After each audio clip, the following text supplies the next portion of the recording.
maaga pa lamang ay dagsana sa pantalan ng ilan nating kababayan para gunitain ang Semana Santa sa kanilang mga probinsya. Si Vel Custodio sa detalye live. Vel? Rise and shine, Audrey, may mga mangilan-ngilan ng pasahero na maaga nang bumili ng tiket dito sa Manila Northport. Ito ay para maiwasan ang makisabay sa inaasahang dagsa ng mga tao sa darating na long weekend.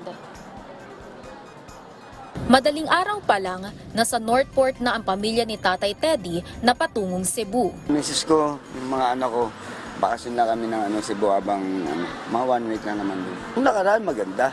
Wala namang problema, wala pang pandemic. Wala naman pong delays? Wala naman. Kasi kadalasan ng uwi namin, mahal na araw eh. Dahil nga sa maganda yung ng tubig, ang dagat. Habang si Fen naman naggaling pang Nueva Ecija patungong Pagadian, halos 2 araw nang namamalagi sa pantalan. Paalis kami mamaya, 27 pa kami makarating doon. Nag-text yung tago sa akin, mandidili daw yung biyahe. Malilipat ng 25. Bakit daw po? May inaayos lang daw po. May mga water dispenser sa terminal para iwas uhaw sa mga nag-overnight na pasahero. Tuloy-tuloy din ang sanitation sa pantalan. Ayon sa Port Management Office, inaasahang papalo sa 25,000 na pasahero ang dadagsa sa NCR North ngayong Holy Week. Ilan sa mga ruta ng Manila Northport ay patungong Batangas, Bacolod, Palawan, Cebu, Bohol, Cagayan de Oro at Davao.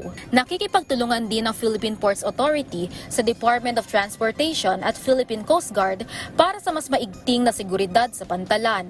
Magde-deploy din ng PNP at K9 units. Ito ay alinsunod sa Oplan Biyaheng Ayo, Semana Santa 2024. May mga nakaabang din na help desk para tumulong sa mga pangangailangan ng mga biyahero.